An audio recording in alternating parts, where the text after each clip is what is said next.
Welcome to the Volpe Report podcast, the state's premier public affairs show dedicated to the topics that matter most to Pennsylvanians. I'm your host, Chuck Volpe. Join us now as we speak to this week's guest. The following half-hour show is a paid political program and is not endorsed by this station, management, or staff. The following program is brought to you by Excalibur Insurance Management Services. We are pleased to welcome back Pennsylvania Senate Leader Lisa Baker. Serving in her fifth term, she is running for her sixth term. Her district that she represents includes substantial parts of Luzerne County and Wayne County, all of Pike, Susquehanna, and Wyoming counties. So she's got a pretty big district. Lisa is a part of the Republican Leadership Caucus, serving as Majority Caucus Administrator. Among her most important committees, and this is an important one, she's the Majority Chairman of the Pennsylvania Senate Judiciary Committee. She also serves as Vice Chair of Aging and Youth Committee, also important committees.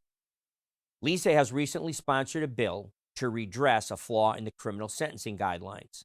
The bill will amend the current provision that would allow the perpetrator in the attempted murder of Scranton Police Detective Kyle Gilmartin to serve a minimum of only 7 years. The new bill would change that or amend it to a minimum of 20 years to life. Lisa is an inductee of the Pennsylvania Department of Military and Veterans Affairs Hall of Fame. Senator Baker has distinguished herself as a strong proponent of Veterans Affairs, having also received the Silver Distinguished Citizens Medal from the Marine Corps League of Pennsylvania, as well as the Outstanding Service Award from the Pennsylvania War Veterans Council. Lisa is a graduate of Dallas Area High School and received her Bachelor of Arts degree in Government Administration from Shippensburg University. As I indicated earlier, she is currently running for her sixth term in a contested primary. The race has become acrimonious. I think you'll enjoy today's show as Lisa explains why she's running for her sixth term and why it's become so acrimonious. This is the Volpe Report, a weekly news and political interview show examining the latest local, state, and national issues with Chuck Volpe. Insightful, informative, controversial. The area's premier political talk show, the Volpe Report. Lisa, welcome back to the Volpe Report. Thank you for having me again. It's great to be here. It's a pleasure. Amid your busy campaign schedule, you are just a present example of this phenomenon, this virus that's sweeping the nation, not just Pennsylvania, but it's sweeping Pennsylvania too, of incumbents getting effectively, for lack of a better word, primaried within their own party. It's happening everywhere. The radicalization of the extreme left and the extreme right of our political spectrum have gotten so rabid that they're going after conscientious, responsible, moderate public servants, where about 85 to 90% of people exist in that range. And then you get the 5 or 10% complete crackpots on the left and the 5 or 10% complete knuckleheads on the right. And worse, the dark organizations behind them that are really funding their campaigns. It's a shame. I mean, we were just talking off camera. A very good friend of mine, as you know, I'm Democrat and Republican. I was a Democrat for 45 years, ran for governor as a Democrat and all that stuff. Is Democratic senator and colleague of yours, Marty Flynn. Mm-hmm. Again, he's getting primaried by a radical leftist, open socialist, Marxist socialist. And now you are getting primaried by a person who has, the little I know about the race, other than I know all the good work you do, is just a person who got thrown a barrel of cash by a dark op, effectively, an organization that is committed to spending money to force gambling on Pennsylvania in the gaming industry, in these bars and restaurants and 7-Elevens and games of skill and games of chance. But having said all that, welcome to the party, Senator. You're the latest. Well, thank you, Chuck. I mean, obviously, I find myself in a race for re-election. I've stood for re-election 5 times. This is my 6th, and this is unlike any I've experienced in my lifetime. the fact that the dark money has appeared in everyone's mailboxes, funding a candidate, my opponent, who legitimately everyone comes to me and says, "Who is he? Where did he come from? How was he found? Where did they pick this candidate from?" And interestingly enough, this candidate told a very respected former federal law enforcement officer in February, "Well, they offered me a pile of cash on the table to run against her, and no one else was willing to take it. So I put myself forward. I'm going to do that, and I'm going to give it my best shot." And so what has appeared is a lot of dark money. We can track it as you look at CAP, Citizens Alliance of Pennsylvania. You can follow the money and find out where all their information is coming from, all the funding out of a dark money gaming, unregulated gaming industry out of Georgia. And that's who is funding my opponent. And when asked by constituents and people, where are you getting the money to run? He doesn't disclose. He doesn't say. And for me, I think this is a real eye opener on these groups that we have advertising. Who's influencing your vote? How do you check it? People have come to me and said, "That doesn't even look like you. I've never seen you with green eyes or distorted whatever." And to call you liberal is absurd. You've known me my entire career, 20 years in public office, 20 years before that as a member of this community, deeply rooted here.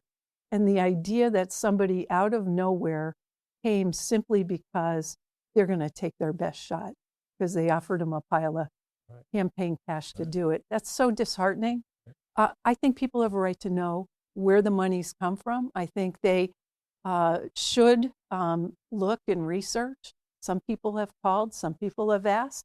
But at a minimum, I've, for a number of years, had a bill that says the top 5 donors to these individual organizations coming out, these super PACs. You should know who they are, who's funding it, and why are they funding it. You know, the thing about the decision that gave rise to all this, the Supreme Court decision, famously, they talked about the importance of the First Amendment. And it was a First Amendment issue, freedom of speech, freedom of expression, all that kind of stuff. And I don't think anybody I know responsible, especially Republicans and conservatives like us, would have any issue with that, with one proviso. It's a pretty big proviso.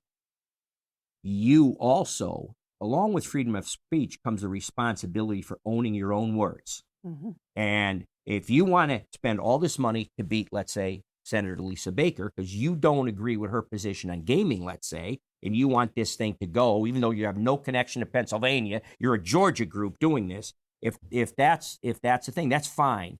That needs to be disclosed. The organization that's putting up the money should have to put their information on the screen. I completely agree with you. And they don't. And when you see follow the money where they've filed with federal PACs, and you can trace it, but you have to look really hard. It costs a lot of money to trace it. And in my case, I file all of my campaign expense reports online. People can see who's donating to me. People can know who the people are in the community, who the organizations that support me, whether it's the bankers or whomever it is. This case, you have no idea, and it has not been disclosed. Well, that's the double standard. Why not? If you want to have the exercise in an unlimited way, there's no limit on super PACs and how much money you can give, then you should have to be able to, or should be able to identify, or should be required by law. You could give this super PAC as much money as you want to accomplish your purpose. First Amendment, stand behind it. Put your name down and your organization's affiliation. When I give let's say $1,000 contribution, even to your campaign, I have to put my name, my employer, the whole, right? Yes. How do these people come in with George Soros has helped destroy the blue states and the blue cities of this country, electing radical leftist district attorneys, and we now say, oh, it's George Soros funded, but that's not because his name appears anywhere. Mm-hmm. That's because people have spent millions and millions of dollars to find and follow the money and trace it all the way back to him. But if you don't have an extra few million lying around to do that, you don't know really where it comes from. Sure, and I have a super PAC running commercials for me. Right. I don't even know who they are. Right. I had no input into the drafting of what was being said or the information that's being out there. I just ask people to look deep, look at what's being said, check for what is not truthful. And for me, this has been very frustrating. I have a 20-year record, and the mailers are coming out questioning 13-year-old votes that I made. 13-year-old votes, 10-year-old votes, trying to tie something to it. 13 years ago, we passed a transportation package with Governor Tom Corbett, Republican General Assembly. We had crumbling bridges. We had roads that were falling apart. We had ports that were in need of all this work. And I'm being criticized for a vote that I took 13 years ago. I've stood for election 3 times since that. And, do I want to pay a gas tax? Sure. If you have an idea and we can figure out a way to reduce that burden on an individual, I'm all ears. I'm all in. But the fact that you're criticizing that vote, we know since Act 89, when this was passed, $2 billion in road investments and enhancements have occurred in the 5 counties of the 20th Senatorial District, including the biggest economic driver in Lower Luzerne County in the South Valley, the South Valley Parkway that my former colleague, John Udechak, championed. Right. That would never have been funded had that vote not taken place 13 years ago. And we have billions of dollars of economic growth and development occurring because we have good infrastructure. So cherry picking an old vote like that in the middle of what we know with the war in Iran and seeing where we are, I don't like how gas prices are. And if there's a way for us to moderate that and help citizens, I'll be all in. Yeah. Well, again, you've raised really an international and national issue. And, so on that, I've done shows on it already. And, there's some temporary pain for long-term gain. As President Donald Trump has said, you cannot let Iran have a nuclear weapon. And if Iran agreed not to have a nuclear weapon, we'd have low gas prices. So they're going to hold the whole world and the marketplace hostage. Someone once said to me after 9/11, they said, the radical elements of that country, the fundamentalist radicals, they don't put the same value on human life that we do here in America. And, for women, the way they're treated, or children, the way they're treated, or anybody else. That's why 2/3 of their population are rioting against them for basic human rights.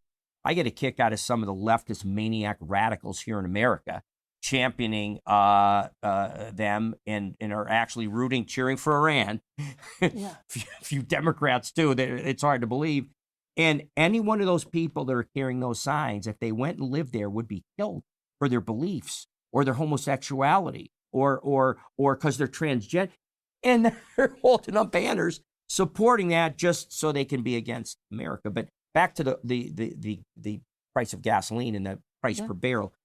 By this summer, I'm going to just say it's going to be a thing of the past, and that's something Americans have to do for the security of our grandchildren. I don't want Iran to have a nuclear bomb. That in 20 years, that they have the capability with intercontinental ballistic missile to make it to allow it to reach the United States. If they don't put value in human life, they don't care if half of their population in a retaliatory strike gets hit, or the people and innocent people they would kill here. So we only have one course to stop it. But back to your point, there has to be some temporary. We're American citizens. We all are in this together, and all that. So. But bringing that out is a reason to say I'm not fit for service. People know me. Right. They've worked with me for 20 years. My record has been there as being a champion for the region, as being a leader in criminal justice reform, as being a chairman of the very powerful Judiciary Committee in the Pennsylvania Senate, and as the person who has kept the 67 anti-gun bills from advancing out of the Senate Judiciary Committee to the governor's desk. My opponent has distorted, lied, and misrepresented my position as chair of this committee. I have been the leader in protecting Second Amendment rights. It's very frustrating to have someone say, "Oh, well, it's really just my opinion," but he's sending it around like it's fact. Right. It is And fueled by dark money. fueled by dark It is money. scaring people who've known me for 20 years, known my record. I've had an A rating from the NRA since being elected in 2006. I have been a champion. I've held public hearings, and you know why you hold public hearings? Strategically. You bring everybody out to talk about the issues, and then you have a basis for your decision making not to move forward. It's unconstitutional. Right. That laid the groundwork, and he's criticizing me as a committee chair for hosting public hearings that really were the basis for everything that we've done to ensure and protect the Second Amendment rights for people. That's someone who is inexperienced, has no background in government, doesn't understand the important role a chair has in advancing solid policy or stopping policy that is detrimental to the residents of our Commonwealth. Right. People have a tremendous capacity to hear the truth. They know who you are, what you've done. You're going for your 6th 4-year term. Some people hear terms, they think 2 years like congressmen or reps. No, you're a 4-year term as a senator. You're coming up on a quarter of a century if you win this race of representing people. They know. So with that having been said, a major leader in the Senate. She is, I know, having talked to my friend Joe Pittman, the majority leader, we don't have a conversation now saying how important Lisa Baker is to the leadership of the Pennsylvania Senate. And so we know all the stuff you've done here. So having said that, we will come back, and with our time left in the second segment after a quick break, we're going to talk about some of the specific things the senator has done now that we've put politics to bed for a while. We'll be right back after this message. There are more places you can see the Volpe Report. Watch every Sunday morning at 10:30 on Fox 56 or watch on YouTube at the Volpe Report. More ways to watch. Still the same premier political talk show dedicated to the topics that matter most to Pennsylvanians. Welcome back. As you know, we're here with Senate Leader Lisa Baker. Has been a senator for 5 terms, going for her 6th term. And remember, that's 5 4-year terms, so you've already got 2 decades in. And we've talked about the nastiness of politics so far in this segment. In the second segment, we're going to talk about some of the bills she's working on and some of the things she does for our area and for our state. And one of them is, Lisa, I know, election integrity. That's an issue that is near and dear to your heart. So talk a little bit about that before we get into some of the other stuff. Sure. So after 2020, the Senate put together a bipartisan group, the Election Integrity Task Force, and we had public hearings, looked at what was done right, what was done wrong. One of the chief things that was done wrong in 2020, we had money coming in from Mark Zuckerberg and his wife, Zuckerbucks, we called it. Mark Zuckerberg, for our audience's benefit, is the chairman, owner, and the rest of what was Facebook. And now at Meta. They invested $20 million around counties in the Commonwealth to fund election operations. So a private entity coming in to government to run what is a core function of government, elections. And so as a result of our hearings, we did a couple things. We banned any private money from coming into our election system. So there will never be Zuckerbucks or any kind of private money coming into our counties to run their operation. And instead, the Commonwealth has stepped forward for the first time in the history of the state since then, $45 million a year that goes to each and every county for them to run election security, operations, equipment, poll workers, people who are going to make those operations work properly. A huge, huge modification and a great investment from the Commonwealth saying, look, we want our residents to know and believe elections are being handled very, very well. We have a lot of counties who've done it extremely well. But this gives them those resources to be able to do that. The one thing everybody asks me about, why don't we have voter ID? Everybody talks about you can go to the medicine shop for Mucinex. You have to show your ID to get the Mucinex. We're talking allergies, right? It's just the congressional and national Democratic hypocrisy that they're against this. Jim Crow it's important. Let me insert this statistic. I've seen polls now, and before people say, oh, well, they must be Fox polls. No, CNN polls. If anything, left of center media outlet, more pro-democratic outlet, CNN. They did polls recently, and here is when asked. They looked at what the wokers call marginalized community, people of color. So they went, forget white folks, like forget. They went through first. They went through African American, the second to Caucasian in the United States. 83% of African Americans are supporting voter ID. The next would be Hispanic. Again, huge Hispanic population in the United States. They're a little higher than African American. They're like 85%. And then third are Asian race. The Asian race is up near 88 or 89%. So between 83 and 88 or 89%, quote, marginalized communities, people of color, you are like more than 4 out of 5 people are for it, are for voter ID. And here's where the discrimination and racism comes from. It comes from the Democrats, the national Democrats, that presume that if you're a person of color, you need extra help. It's offensive, it's patronizing, it's pejorative, and it's racist garbage. And that's how stupid the national Democrats think apparently the rest of America is. So at any rate, voter ID is coming. We voted for it under Tom Corbett, and the court threw it out. And we need to move forward and figure out a way to get Pennsylvania to have voter ID. I have consistently voted and will support voter ID. It's the simplest way. It's the simplest way for people to be. You have to show your ID the first time you vote. So why would it be difficult to show your ID? Lisa, all these people that vote have ID. They have to open a checking account.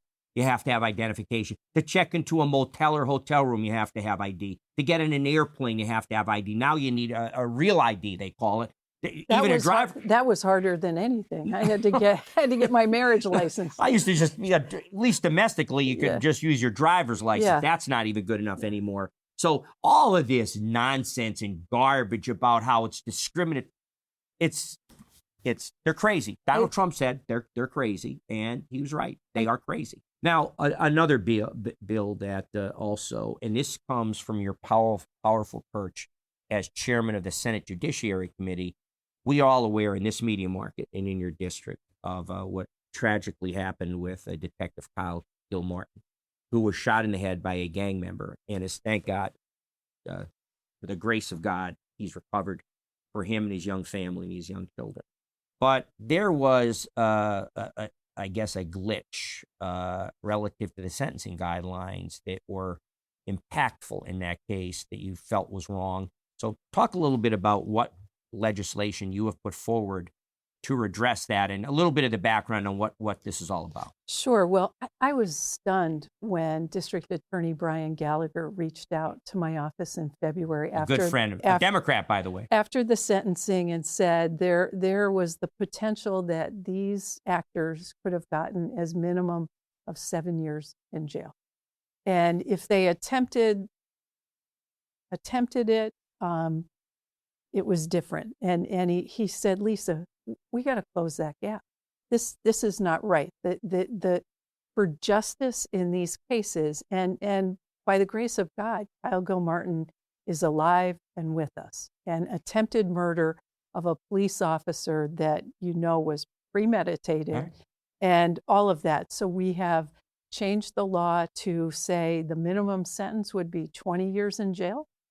and the maximum would be life in jail. Right. And I'm partnering with my friend and colleague, Senator Rosemary Brown, who represents Lackawanna and wonderful senator. Wayne and Monroe County here in the Northeast. And we both were appalled at the potential that that person could be back on the street. I was up in Scranton the other day with Brian Gallagher, and I met the other detective who was in the car. Okay. And with Kyle Gilmartin. And he said to me, I just want you to know it broke my heart and my family's heart when we heard that they put me out in 7 years. He said, I have little kids.